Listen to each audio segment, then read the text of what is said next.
Hello students, welcome to our online classes. बेटा unit 8 हम study कर रहे हैं जिसका नाम है एटम्स एंड न्यूक्लियाई। और एटम्स और न्यूक्लियाई में आज का हमारा लेक्चर नंबर 4 है। पिछले लेक्चर में हमने बोहर एटॉमिक मॉडल स्टडी किया था, different postulates of Bohr model हमने स्टडी किए थे और रेडियस के लिए एक्सप्रेशन डिराइव किया था। किसी भी एटम का जो रेडियस था उसके लिए एक्सप्रेशन किया था, वेलोसिटी के लिए एक्सप्रेशन किया था और टोटल एनर्जी भी हमने फाइंड आउट की थी। और टोटल एनर्जी का जो रिलेशन था वो काइनेटिक के साथ क्या था और पोटेंशियल एनर्जी के साथ क्या था, ये हमने स्टडी किया। आज हम उसी सीक्वेंस में आगे चल रहे हैं। हमारा आज का जो टॉपिक है वो है ओरिजिन ऑफ स्पेक्ट्रल लाइंस। बेटा ओरिजिन ऑफ स्पेक्ट्रल लाइंस क्या है?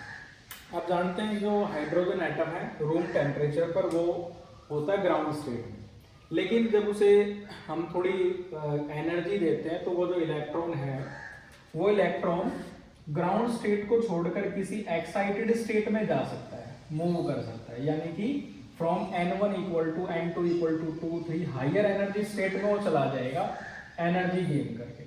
फिर क्या होगा बेटा, वो जो इलेक्ट्रॉन है वो एक्साइटेड इलेक्ट्रॉन होगा और वो इलेक्ट्रॉन अपनी एनर्जी यानी कि फोटॉन्स की फॉर्म में एनर्जी को रेडिएट कर देगा और उसके चांसेस हैं वो फॉल कर जाए लोअर एनर्जी स्टेट में, जिसे हम जैसे E1 है लोअर एनर्जी स्टेट और E2 है हायर एनर्जी स्टेट। तो रूम टेम्परेचर पर तो ग्राउंड स्टेट में, लेकिन जब एटम एनर्जी गेन करेगा तो वो अपने इलेक्ट्रॉन को एक्साइट कर देगा, इलेक्ट्रॉन को मूव करा देगा और इलेक्ट्रॉन अब हायर एनर्जी स्टेट में चला जाएगा। फिर वहां से वो फॉल कर सकता है बेटा लोअर एनर्जी स्टेट में by radiating electron, sorry by radiating photon, और सफिशिएंट अमाउंट ऑफ एनर्जी वो रेडिएट करके वापस आ सकता है। When a hydrogen atom is in ground state, takes sufficient energy to rise the electron to higher energy state, that is from n1 equal to 1 to, यानी कि ground state equal to first excited state, second, third, fourth and so on. The atom is then said to be in excited state. जब वो electron fall करेगा बेटा तो जो energy radiate करेगा उस रेडिएशन की वेवलेंथ क्या होगी, उस स्पेक्ट्रल सीरीज की वेवलेंथ क्या होगी, वही हम कैलकुलेट करेंगे। तो हम लिखते हैं बेटा E1 जो है वो एनर्जी है लोअर एनर्जी स्टेट की, और ये जो क्वांटम नंबर है वो हमारा n1 है और E2 में क्वांटम नंबर है n2।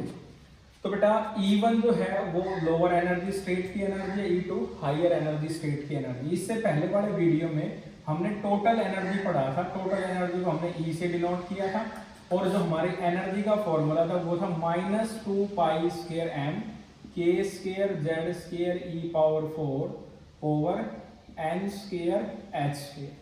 ये जो हमारा जो रिजल्ट आया था वो था बेटा -13.6 z square over n square electron volt. आपको ये प्रीवियस रिजल्ट ध्यान होगा। यहाँ 2 नंबर है, पाई की वैल्यू आप जानते हैं, पाई स्क्वायर 10 होगा, m मास ऑफ इलेक्ट्रॉन है, k coulomb's constant, g atomic number, e charge of electron, n principal quantum number और h है बेटा प्लैंक्स कांस्टेंट। इसमें वेरिएबल ये है z स्क्वायर और n स्क्वायर, बाकी सारी क्वांटिटी कांस्टेंट है, उसको हमने फिक्स किया और इलेक्ट्रॉन वोल्ट में कन्वर्ट किया, तो ये टोटल एनर्जी है। आज हम इस फॉर्मूले का यूज नहीं करेंगे, फिलहाल इसी फॉर्मूले का यूज करें क्योंकि हमें जो आंसर चाहिए वो प्रिंसिपल क्वांटम नंबर की टर्म में चाहिए और इन कांस्टेंट की टर्म में चाहिए। तो बेटा energy of n1 principal energy of hydrogen atom in E1 energy state, तो बेटा E1 इक्वल टू होगा -2 pi square m k square z square e power 4 over n1 square h square, और E2 होगा बेटा -2 pi square m k square z square e power 4 over n2 square h square. अब जो वो energy radiate करेगा वो हम कैसे निकालेंगे? Let E be the energy radiated by the electron when it jumps from any higher energy state to lower energy state is given by E2 minus E1. As we know, energy of photons, incident photon is given by energy of photon is given by h nu equal to E2. E2 हमारे पास ये value है जो हम रखेंगे 2 pi square m k square z square e power 4 over n2 square h square. then E1 from here, E1 is this, so minus and minus plus 2 pi square m k square z square e power 4 and n1 square h square।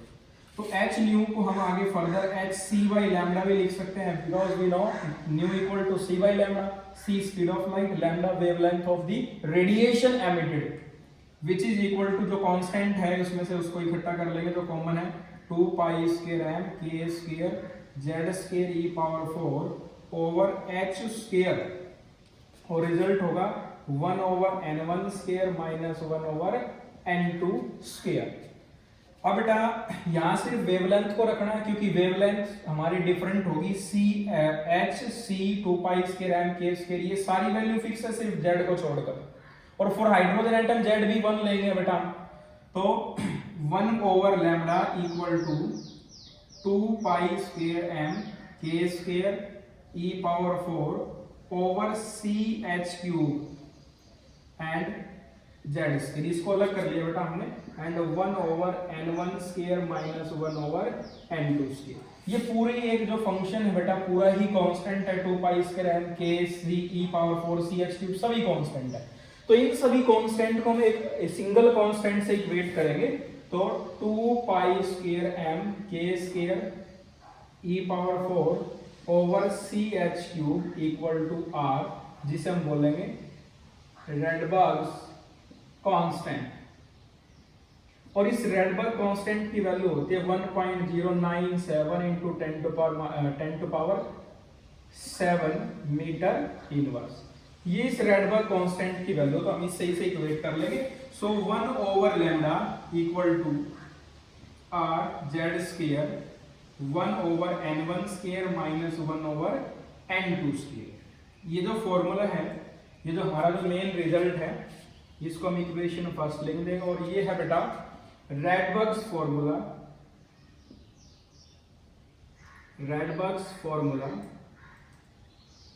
For the spectrum of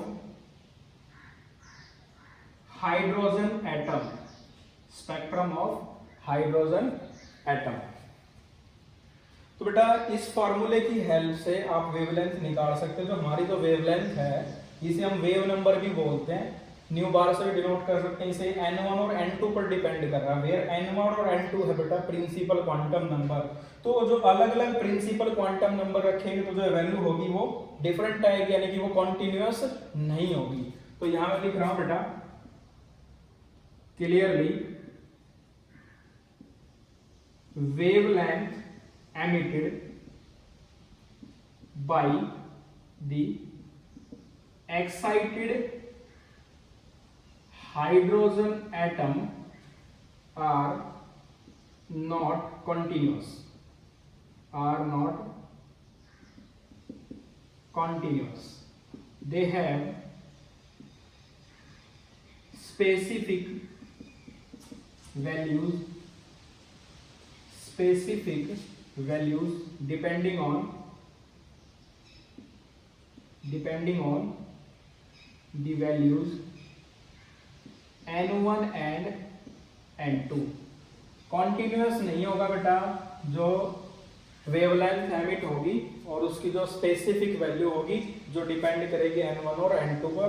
और ये हमारा formula है रेडबर्ग्स formula for the spectrum of hydrogen atom. अब बेटा इससे next जो हमारा topic है वो है bore explanation of spectral series of hydrogen atom.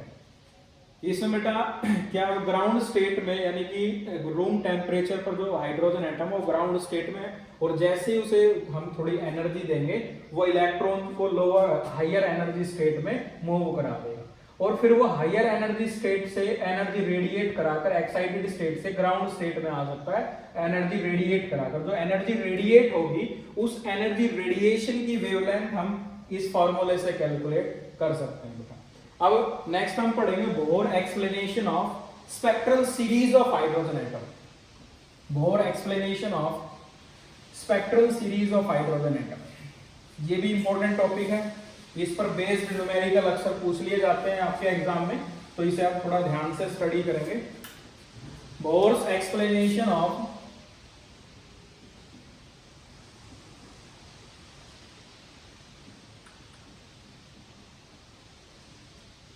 Spectral series of hydrogen atom, important topic है. Bohr offered a theoretical explanation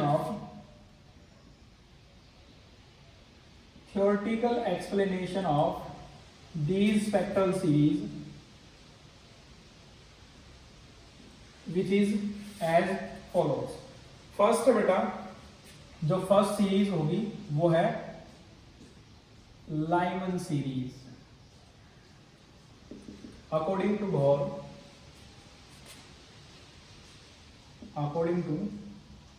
Bohr, Lyman series is obtained. Lyman series is obtained when an electron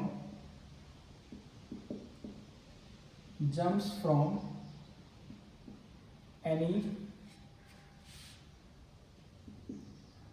higher energy state to ground state. यानी कि बेटा अगर electron किसी भी higher energy state से ground state में आता है, the type of series obtain is known as Lyman series. ये हमारा न्यूक्लियस है, इसे मैं लिख रहा हूं n equal to 1 ground state, n equal to 2 first excited state, n equal to 3 second excited state, n equal to 4 third excited state, n equal to 5, n equal to 6, n equal to 7 और n equal to 8. When an electron jumps from any higher orbit into first orbit or ground state, the type of series to obtain is known as Lyman series. यानी कि किसी भी higher energy state से अगर वो ground state में आया है इलेक्ट्रॉन, तो जो सीरीज हमें मिलेगी उस सीरीज को हम नाम देंगे Lyman series. This type of series is Lyman series. और लाइमन सीरीज की वेवलेंथ कैसे फाइंड आउट करेंगे? हमारे पास जो मेन फार्मूला है वेवलेंथ के लिए वो है 1/λ equal to r. Hydrogen atom के लिए z इक्वल टू 1 और 1/n1 square minus 1/n2 square. For Lyman series 1/λ equal to r and ground state में आया तो बेटा n1 इक्वल टू 1 होगा. In this case n1 equal to 1 और n2 equal to 2, 3, 4 and so on. n2 1 नहीं होगा बेटा, फर्स्ट से फर्स्ट में नहीं आएगा, तो यहां हम लिखेंगे 1 माइनस 1/n2 स्क्वायर और n2 in this case 2, 3, 4 and so on. ये जो सीरीज होगी बेटा ये यूवी रेडिएशन में लाई करेगी, लाइन यूवी रेडिएशन. ठीक है बेटा, तो ये है Lyman series, the type of series which is obtain when electron jumps from any higher orbit into first orbit, any higher energy state into ground state. The type of series is known as Lyman series. n1 equal to 1 होगा and in this case n2 equal to 2, 3, 4 and the formula for Rydberg's formula for this series is this. Second, Lyman के बाद होगा बेटा Balmer series. According to Bohr, when an electron jumps from the type of series which is obtained when electron jumps from any higher energy state to first excited state या n2 equal to 2 first excited state. In this case n1 equal to 2 and n2 equal to 3, 4, 5 क्योंकि n2 1 नहीं हो सकता बेटा, वो lower energy state है इससे. So the formula for Balmer series is 1/λ equal to r and 1/n2 equal to 2 square यानी कि 4. मेन फॉर्मूले में n1 बेटा 2 पुट करेंगे यहाँ एंड माइनस 1/n2 स्क्वायर, ये हमारा main formula. The wavelength of this series is lies in visible region. Visible region. Balmer series एक बार दोबारा से देखें. The type of series which is obtained when an electron jumps from any higher energy state into first excited state, यानी कि n1 equal to 2. इस second orbit में अगर इलेक्ट्रॉन जंप कर जाए किसी भी हायर ऑर्बिट से, the type of series to obtain is known as Balmer series. is known as Balmer series. Balmer series के लिए जो वेवलेंथ का जो फॉर्मूला है वो हमने लिख दिया बेटा. इस सीरीज का नाम है बाल्मर सीरीज. बाल्मर सीरीज के बाद नेक्स्ट है partial series. Partial series. The type of series according to Bohr, the type of series is obtain when electron jumps from any higher energy state to second excited state. Second excited state यानी कि n2 equal to 3. Number of excited state निकालने का formula principal quantum number plus 1. ठीक है बेटा. तो principal quantum number है, second excited state है तो प्लस 1 किया हमने उसमें, 2 में प्लस 1 थर्ड, और n2 equal to 4 5 6 and so on. Second third इससे लोअर एनर्जी स्टेट है बेटा, वो पॉसिबल नहीं है. तो थर्ड ऑर्बिट में इलेक्ट्रॉन आएगा यानी कि सेकेंड एक्साइटेड स्टेट में from third excited state, fourth, fifth and so on. Rydberg's formula in this case 1 over lambda equal to r and n2 square and n1 square, 3 square 9, so 1 over 9 minus 1 over n2 square. और जो values होगी 4 के लिए अलग value है wavelength की, 5th के लिए अलग है. वही मैंने बताया था बेटा, कंटिन्यूअस नहीं होगी, डिफरेंट वैल्यूज होगी depending on n1 and n2. तो हमारा ये फॉर्मूला होगा बेटा पार्शियल सीरीज के लिए, और ये लाई करेगा बेटा इंफ्रारेड रीजन में. इंफ्रारेड रीजन में लाई करेगा. फोर्थ जो सीरीज है बेटा वो है ब्रैकेट सीरीज. पहले पार्शियल सीरीज की बात कर ले. पार्शियल सीरीज में थर्ड एक्साइटेड स्टेट में इलेक्ट्रॉन आएगा बेटा फ्रॉम सेकंड एक्साइटेड स्टेट में. ये सीरीज है पार्शियल सीरीज. पार्शियल सीरीज के बाद Brackett series. In the type of series which is obtain when electron jumps from n2 equal to n1 था बेटा, ये n1 equal to 4 and n2 equal to 5 6 and so on.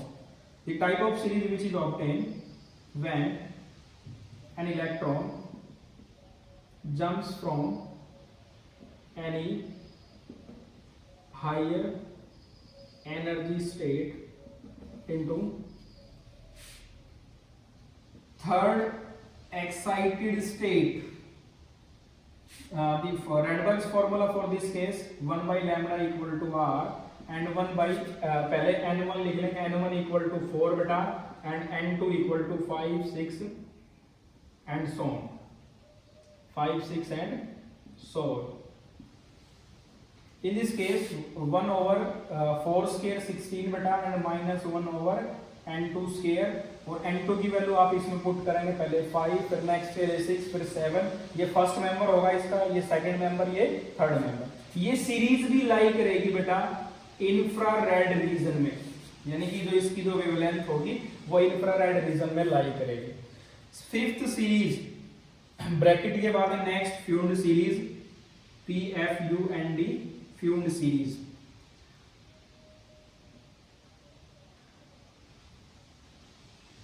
According to Bohr, the type of series which is obtained when electron jumps from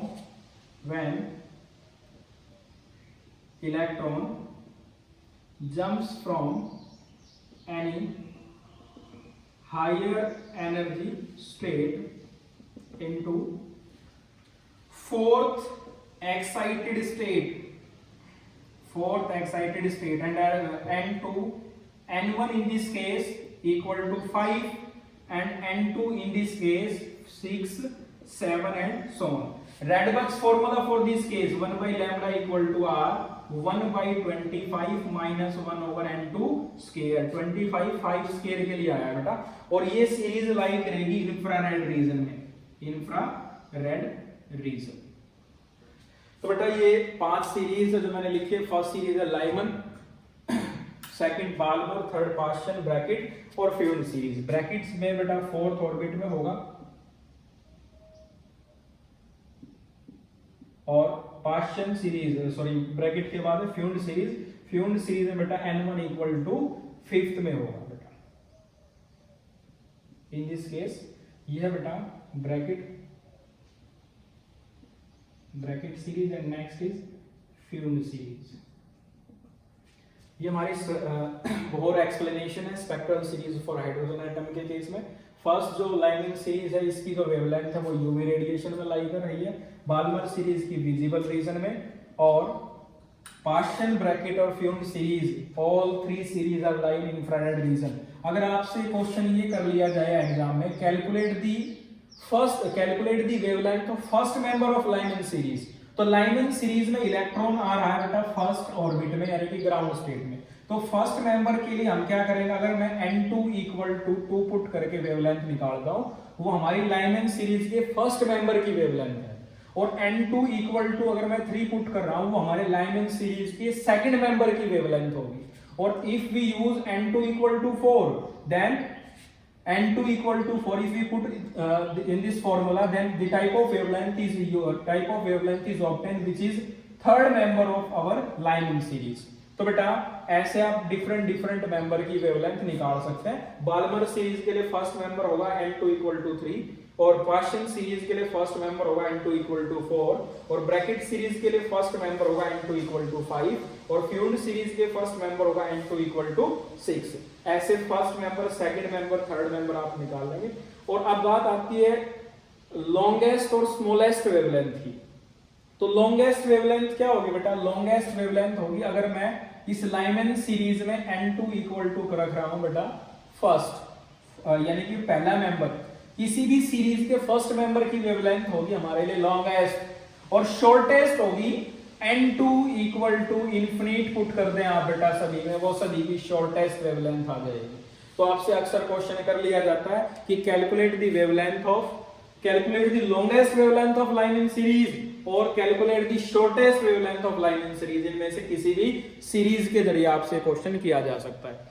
तो बेटा आपको इसकी practice करनी है, इसको नोट्स बनाने हैं बेटा, और इन पर बेस्ड न्यूमेरिकल भी ट्राई करने हैं। आई होप आपको ये क्लियर हुआ होगा बेटा। और नेक्स्ट लेक्चर में हम पढ़ेंगे बेटा एनर्जी लेवल डायग्राम। तो मिलते हैं बेटा नेक्स्ट लेक्चर में। Thanks for watching.